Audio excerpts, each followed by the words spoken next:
Hello students, welcome to NCERT math simplified. पिछले class में chapter 4 ख़त्म हो चुका था। आज है चैप्टर 5 का फर्स्ट डे। टॉपिक है नंबर प्ले। तो नंबर प्ले में जो फिगर इट आउट है पेज 122, उसके एक्सरसाइज के क्वेश्चन हम लोग सॉल्व करेंगे। तो question number 1, the sum of 4 consecutive number is 34, what are these number. तो कॉन्जिक्यूटिव नंबर क्या होता है, जैसे 1, 2, 3, 4, 5, ये होते हैं कॉन्जिक्यूटिव नंबर। ठीक है, ऐसा करके सो ऑन nth तक, मतलब आप इन्फिनिटी तक, ये कॉन्जिक्यूटिव नंबर है। तो कॉन्जिक्यूटिव नंबर में देखिए, पहला वाला नंबर अगर 1 है तो दूसरा कॉन्जिक्यूटिव नंबर है 2। तो 2 कैसे आया, आपने एक पहला वाला जो नंबर है, अगर इसको आप x मान ले, इसके साथ कुछ ऐड किया तभी तो ये दूसरा वाला नंबर आया। उसी तरीके से जो तीसरा वाला नंबर है, तीसरा वाला नंबर में भी वही x के साथ आपने कुछ ऐड किया तभी आपको तीसरा वाला नंबर वाला मिला। तो थर्ड टर्म है, फोर्थ टर्म भी वैसे ही है, फिफ्थ टर्म भी वैसे ही है। तो कॉन्जिक्यूटिव नंबर को हम लोग एक एल्जेब्रिक एक्सप्रेशन से डिनोट करते हैं। जैसे पहला वाला टर्म को आप x मान लीजिए, दूसरा वाला टर्म होता है x+1, तीसरा टर्म या फिर नंबर दोनों एक ही है, x+2, third x+3, first, second, third, fourth, fifth x+4, sixth x+5। तो ऐसा करके कॉन्जिक्यूटिव नंबर को एक्सप्रेस किया जाता है इन एल्जेब्रिक टर्म। ठीक है, और इसके बाद ये सो ऑन चलता रहेगा जितना दूर आपको जाना है। तो अकॉर्डिंग टू क्वेश्चन सिर्फ 4 कॉन्जिक्यूटिव नंबर तक ही मुझे लेना है। तो 4 कॉन्जिक्यूटिव नंबर कहाँ तक जाएगा, ये मेरा पहला वाला नंबर, ये दूसरा वाला, ये तीसरा, ये चौथा। तो मैं ये वाला टर्म, ये वाला टर्म, ये वाला टर्म, ये वाला टर्म लूँगा। ओके, तो x प्लस पहला वाला टर्म, x+1, थोड़ा सा मिस्टेक हो गया, उसके बाद प्लस तीसरा वाला टर्म प्लस चौथा वाला टर्म। ये कॉन्जिक्यूटिव नंबर जो 4 कॉन्जिक्यूटिव नंबर है, इसका सम अकॉर्डिंग टू क्वेश्चन है 34। बस अब इसको सॉल्व करना है। कैसे सॉल्व करेंगे, देखिए, ब्रैकेट उठाइए, तो x+x+1 plus x+2 plus x+3 is equal to 34। तो 1 2 3 4, 4x plus 1 and 2 3, 3 3 6, 4x plus 6 is equal to 34। तो 4x plus 6 is equal to 34। तो 34 को यहाँ रहने दीजिए, 6 उधर चला जाएगा तो माइनस हो जाएगा। तो 4x is equal to 28 and x is equal to 28/4, 7। तो आपको x का वैल्यू मिल गया, x इज इक्वल टू 7। अभी इस टर्म को, जो आपका x का वैल्यू आया, उसी को इस एक्सप्रेशन में आप डालेंगे और आपका जो वैल्यू है, जो नंबर है, जिनका जो कॉन्जिक्यूटिव नंबर है, जिनका सम 34 है, वो आपको मिल जाएगा। तो देखिए, x पहला वाला नंबर 7, दूसरा वाला नंबर x+1, तो x का वैल्यू 7, उसके साथ एक ऐड कर दीजिए, ये सेकेंड टर्म आ गया। थर्ड टर्म के लिए 7+2, नेक्स्ट टर्म के लिए जो फोर्थ टर्म है 7+3। तो 7 तो 7 ही रहा, 7+1 8, 7+2 9 एंड 7+3 10। ठीक है, तो 7 8 9 और 10, ये चारों नंबर जो हैं, इनका सम ही है 34। और ये देखिए, चारों के चारों नंबर एक कॉन्जिक्यूटिव नंबर है, 7 के बाद 8, 8 के बाद 9, 9 के बाद 10। तो मैं आपको दिखाता हूँ 7 + 8 + 9 + 10, तो 7 and 8 15, 15 and 24, 24 and 10 34। ये देखिए, तो आपका जो आंसर होगा वो यहाँ तक ही होगा। The four consecutive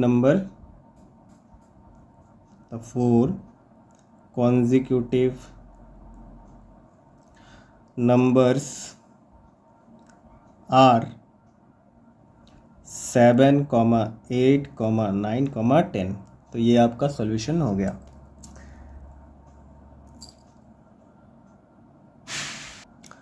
question number 2, suppose p is the greatest of 5 consecutive number, describe the 4 other number in terms of p। तो 5 consecutive नंबर है, उसमें जो p है वो सबसे बड़ा नंबर है, तो बाकी जो चारों टर्म हैं वो हमको निकालने हैं इन रिस्पेक्ट ऑफ p। तो देखिए, अगर p सबसे बड़ा नंबर है तो मैं p से 1 माइनस करूंगा तो उसके बाद का नंबर आएगा, फिर p से 2 माइनस करूंगा और एक तीसरा वाला नंबर, p से 3 माइनस करूंगा चौथा, और p से 4 माइनस करूंगा तो पांचवा वाला नंबर। तो उसका जो ऑर्डर होगा वो ऑर्डर होगा p greater than p-1, greater than p-2, greater than p-3, greater than p-4। तो p सबसे बड़ा नंबर, p-1 उससे थोड़ा छोटा, p-2 उससे और छोटा, p-3 और छोटा, और p-4 सबसे छोटा। ठीक है, तो ये आपका आंसर है। क्वेश्चन नंबर 3, में कुछ स्टेटमेंट दिए गए हैं, पता करना है वो ट्रू है, ऑल टाइम ट्रू है, ऑलवेज ट्रू है, सम टाइम ट्रू है, और कभी भी ट्रू नहीं है, नेवर ट्रू मतलब फॉल्स है, और उसके पीछे जो रीज़न है वो भी हमको देने हैं, और क्लेम हम जो कर रहे हैं वो अलजेब्रा से भी दिखाना। तो पहला वाला क्वेश्चन है 3 का 1 कि the sum of 2 even number is a multiple of 3। तो पहले कुछ इवन नंबर हम लोग लिखते हैं, जैसे पहला वाला इवन 2, उसके बाद 4, उसके बाद 6, उसके बाद 8, उसके बाद 10, उसके बाद 12, उसके बाद 14, उसके बाद 16, यहाँ तक काफ़ी होगा। तो ये सारे इवन नंबर हैं। ठीक है, the sum of 2 even number is a multiple of 3। तो 3 का मल्टीपल क्या है? 3 इंटू 1 3 खुद है, 3 into 2 6, 3 into 3 9, 3 into 4 12, 3 into 5 15, 3 into 6 18, 3 into 7 21, 3 into 8 24, 3 into 9 27। तो these are the multiple of 3। तो यहाँ पर कोई भी दो इवन नंबर हमको लेने हैं और चेक करना है कि वो क्या इन नंबर में से कोई है जो कि 3 का मल्टीपल है। Let check. जैसे पहला जो दो ऑड है 4 and 2, इसको ले लीजिए। 4 + 2 कितना होता है? 6 होता है। तो 6 क्या 3 का मल्टीपल है? हाँ है। तो इसका मतलब जो स्टेटमेंट दिया गया है वो ट्रू तो है। उसके बाद और चेक करते हैं, जैसे 4 and 6 वो तो 10 हो जाएगा, लेकिन वो 3 का मल्टीपल नहीं है। 6 और 8 14, वो भी 10 का मल्टीपल नहीं है। 8 + 10, हाँ ये है। 8 प्लस आप 10 करोगे तो 18 आएगा। तो 18 क्या है? ये 3 का मल्टीपल है, यहाँ पर मैंने मार्क कर दिया। और ये जो पहला वाला नंबर था 6, यहाँ पर भी मार्क कर दिया। तो ये मल्टीपल है। और चेक करते हैं, 12 और 10 को प्लस करेंगे तो 22, तो ये 3 का मल्टीपल नहीं है। ये होगा आपका 26 भी नहीं है। 14 and 16, यस 14 + 16 करोगे आपको आएगा 30। तो 30 तो 3 इंटू 10 3 का मल्टीपल है। तो 3 ऐसे नंबर मिले ऑड जिनका सम जो है वो 3 का मल्टीपल होता है। हालांकि और भी नंबर मिलेंगे बाद में जाके, तो ये सीरीज बड़ा हो जाएगा, तो उतना बड़ा करने का ज़रूरत नहीं है। यह स्टेटमेंट सिर्फ पता करना था कि कोई भी दो ऑड नंबर जो है इनको प्लस करने पे जो नंबर आएगा वो 3 का मल्टीपल है क्या नहीं है। तो ये तो है, लेकिन यहाँ पर देखिए 4 + 6 करिए, ये 10 आएगा। तो 10 क्या 3 का मल्टीपल है? No, it's not. It's not a multiple of 3, right. ये 3 का मल्टीपल तो नहीं है। तो ये क्या एक्सप्लेन करेंगे इसको? ये होगा अकॉर्डिंग टू क्वेश्चन, ये होगा समटाइम्स ट्रू। कभी कभी ये ट्रू है, लेकिन ऑलवेज ट्रू नहीं है, समटाइम्स ट्रू। तो ये आपका आंसर बन गया, ठीक है। ऐसे आप एग्जाम में करेंगे। Question number 2। क्वेश्चन नंबर 2 में पूछा गया है कि if a number is not divisible by 18 then it also not divisible by 9। तो 9 का कुछ मल्टीपल हमको पहले पता करना है। 9 का मल्टीपल क्या होता है? खुद 9, 9 into 2 18, and 9 into 3 27, and 9 into 4 36, ठीक है। तो ये चारों के चारों जो 9 का मल्टीपल है, ये 9 का मल्टीपल में पता चलेगा कि इसमें से जो ये जो है ये तो 18 से डिविजिबल हो जाएगा, ये भी 18 से डिविजिबल हो जाएगा, लेकिन ये 27 जो है ये 18 से डिविजिबल नहीं है। तो 27 एक ऐसा नंबर आपको मिला जो divisible by 9, divisible by 9 but not divisible by 18। तो स्टेटमेंट जो हम लोगों को बुक में दिया है, if a number is not divisible by 18 then it also not divisible by 9। तो डिविजिबल बाई 9 तो है, बट डिविजिबल बाई 18 ये नंबर नहीं है, ठीक है। और एक नंबर लेते हैं, जैसे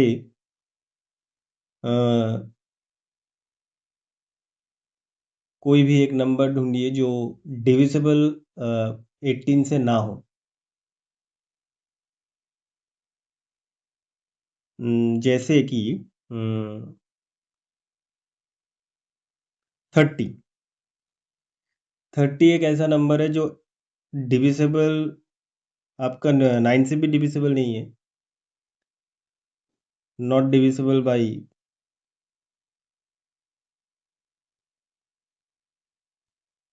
9 and also not divisible by 18, ठीक है। तो अकॉर्डिंग टू बुक ये वाला जो स्टेटमेंट है कि if a number is not divisible by 18 then it is also not divisible by 9। तो ये नंबर तो मिल गया, not divisible by 9 and not divisible by 18, 30, हाँ। एंड 27 ये 9 से डिविजिबल तो है, लेकिन 18 से फिर डिविजिबल नहीं है। तो ये जो स्टेटमेंट है, if a number is not divisible by 18 then it also not divisible by 9, ये समटाइम्स ट्रू है। यहाँ पर भी ये समटाइम्स ट्रू होगा।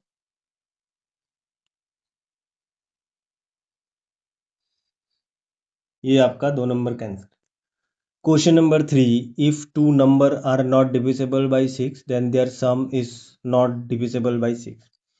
तो 6 का हमको पता ही है, दो फैक्टर है, एक 2 एंड 3, राइट। 2 एंड 3, लेकिन 2 और 3 का सम तो 6 होता नहीं है।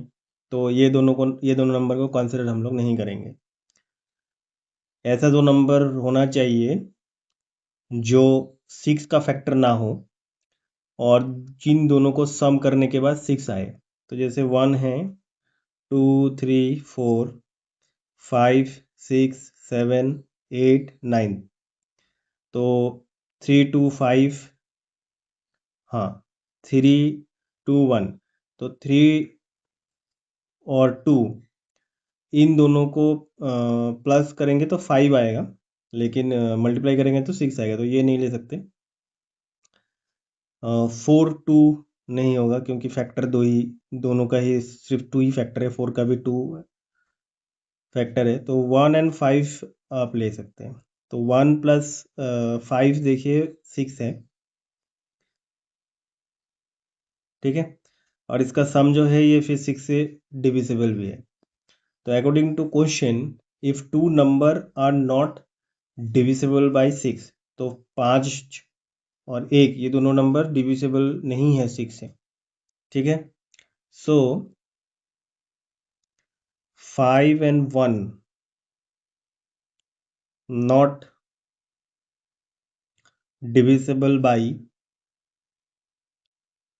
6, ये पहला टर्म, पहला वाला स्टेटमेंट तो मिल गया आपको कि 5 and 1 is not divisible by 6। तो अभी सम करिए 5 and 1 का, तो 5 + 1 कितना होता है, ये आपका होता है 6। तो 6 जो है ये डिविजिबल बाई है 6 से, 6 से 6 को डिवाइड करेंगे तो 1 आएगा, डिविजिबल बाई 6। तो अकॉर्डिंग टू क्वेश्चन इसका आंसर हो जाएगा sometimes true.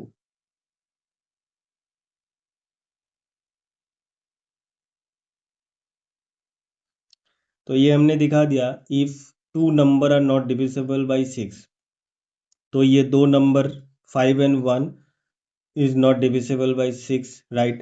Then their sum is not divisible by 6, but yes, the sum is divisible by 6,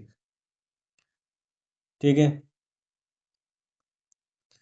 तो जो 2 नंबर हमको मिले जो 6 से डिविजिबल नहीं थे वो 1 and 5 थे, और उनका जो सम था 1 + 5 6 is equal to 6 which is divisible by 6। तो कंक्लूजन क्या निकला, sometimes true, statement is sometime true, कभी कभी ट्रू होगा, हर टाइम ट्रू नहीं होगा।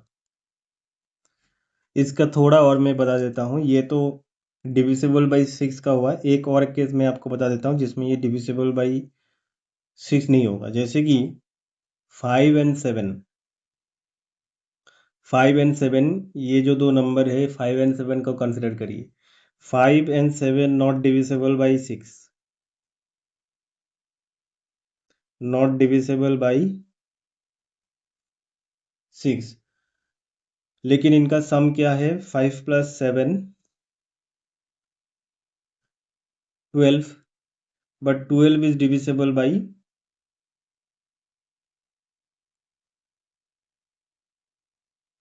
6, इसीलिए ये स्टेटमेंट जो है ये समटाइम्स ट्रू हो जाएगा, ठीक है। और एक केस यहाँ पर मैं बताऊंगा अकॉर्डिंग टू क्वेश्चन, कि कोई भी दो नंबर ले लीजिए, जैसे मैं ले लेता हूँ 10 and 13, इसका सम होता है 23। तो 23 देखिए 10 भी 6 से डिविजिबल नहीं है, 13 भी 6 से डिविजिबल नहीं है, और इनका सम जो है 23 जो है ये भी 6 से डिविजिबल नहीं है, नॉट डिविजिबल बाई 6। तो 3 केस हमने यहाँ पर देखे, इसके बाद हमने कंक्लूजन पे पहुँचे कि समटाइम्स ट्रू है। क्यों, पहला वाला केस में 5 and 1 लिया था, तो इसमें 5 भी and 1 ये दोनों नंबर ही 6 से डिविजिबल नहीं है, राइट, लेकिन इनका सम करिए 6 आता है, ये डिविजिबल बाई 6 है, ये पहला वाला केस। दूसरा वाला केस 5 and 7 ये भी 6 से डिविजिबल नहीं है, लेकिन इनका सम देखिए 12 तो 6 से डिविजिबल है, लेकिन according to book if two number are not divisible by 6, तो ये दो number not divisible by 6, then their sum is not divisible by 6, लेकिन कंक्लूजन तो वो गलत हो गया ना कि 12 जो है तो 6 से डिविजिबल है। केस थर्ड, 10 और 13 ये दोनों नंबर भी 6 से डिविजिबल नहीं है, और इसका सम भी जो है ये 6 से डिविजिबल नहीं है। तो इस केस में फिर जो बुक का स्टेटमेंट है वो ट्रू हो जाता है, ये दो नंबर भी 6 से डिविजिबल नहीं है, और जो सम निकला है वो भी डिविजिबल नहीं है। तो बुक का जो क्वेश्चन है, जो स्टेटमेंट है, वो कभी कभी ट्रू है, हर टाइम ट्रू नहीं है, इसलिए ये सम टाइम ट्रू होगा। Question number 4, the sum of multiple of 6 and multiple of 9 is a multiple of 3। तो ये क्वेश्चन नंबर 4 है। तो मल्टीपल ऑफ 6, ये 6x ले लीजिए, और मल्टीपल ऑफ 9 ले लीजिए। तो इनका सम क्या बनेगा? सम आपका बन गया 6x प्लस 9y, ठीक है ना। तो ये क्या 3 से डिविजिबल है, ये इसमें भी क्या 3 का मल्टीपल है, तो 3 कॉमन ले लीजिए। 3 2 6 और 3 3 9। तो ऑब्वियसली ये दोनों नंबर 6x और 9y में 3 मल्टीपल इज प्रेजेंट, क्योंकि 3 से डिविजिबल भी है। तो कंक्लूजन निकला ये ऑलवेज ट्रू है, ठीक है। तो सम ऑफ मल्टीपल ऑफ 6 और सम ऑफ मल्टीपल ऑफ 9 ये करेंगे तो जो नंबर आएगा वो मल्टीपल ऑफ 3 होगा। क्यों? क्योंकि 9 का जो मल्टीपल है उसमें 3 प्रेजेंट होगा, और मल्टीपल ऑफ जो 6 है उसमें भी 3 प्रेजेंट होगा, और दोनों में 3 कॉमन है। 6 का मल्टीपल में भी 3 कॉमन, और 9 का मल्टीपल 3 कॉमन, ठीक है। तो ये आपका क्वेश्चन नंबर 4। अच्छा, क्वेश्चन नंबर 5 भी क्वेश्चन नंबर 4 से ही मिला जुला है। The sum of multiple of 6 and multiple of 3 is a multiple of 9। तो मल्टीपल ऑफ 6 मान लीजिए 6x, और मल्टीपल ऑफ 3 मान लीजिए 3y। तो इन दोनों का सम करेंगे तो 6x प्लस 3y ये निकला। तो इसमें देखिए ये मल्टीपल ऑफ 9 तो इसमें नहीं है, लेकिन इसमें 3 आप ले सकता है। तो ये वाला जो स्टेटमेंट दिया गया है बुक में, ये सम टाइम ट्रू है, ऑल टाइम ट्रू नहीं है। सम टाइम ट्रू है, ऑल टाइम ट्रू नहीं है ये वाला स्टेटमेंट। जैसे कि आप question according to question, the sum of multiple of 6, तो 6 का मल्टीपल 6 खुद ही है, तो 6 ले लीजिए, और मल्टीपल ऑफ 3 का मल्टीपल खुद 3 भी होता है, तो 6 प्लस 3 करेंगे तो 9 आ जाएगा। 6 प्लस 3 करेंगे तो 9 आ जाएगा, और ये 9 जो है ये मल्टीपल ऑफ 9 खुद ये भी है। 9 इंटू 1 करेंगे तो 9 आ जाएगा। तो ये 9 इज ऑल्सो मल्टीपल ऑफ 9। ये तो क्लियर हो गया। लेकिन 6 और 3 का और मल्टीपल, जैसे 6 का 6 मल्टीपल आप ले लीजिए, और 3 का मल्टीपल आप 9 ले लीजिए, तो 16, 6 प्लस 9 आपका होता है 15। लेकिन 15 जो है ये 9 का मल्टीपल नहीं है। तो ये कभी कभी ट्रू है, ऑल टाइम ट्रू नहीं है, इसलिए इसका आंसर होगा sometime true. Subscribe the channel. Thank you.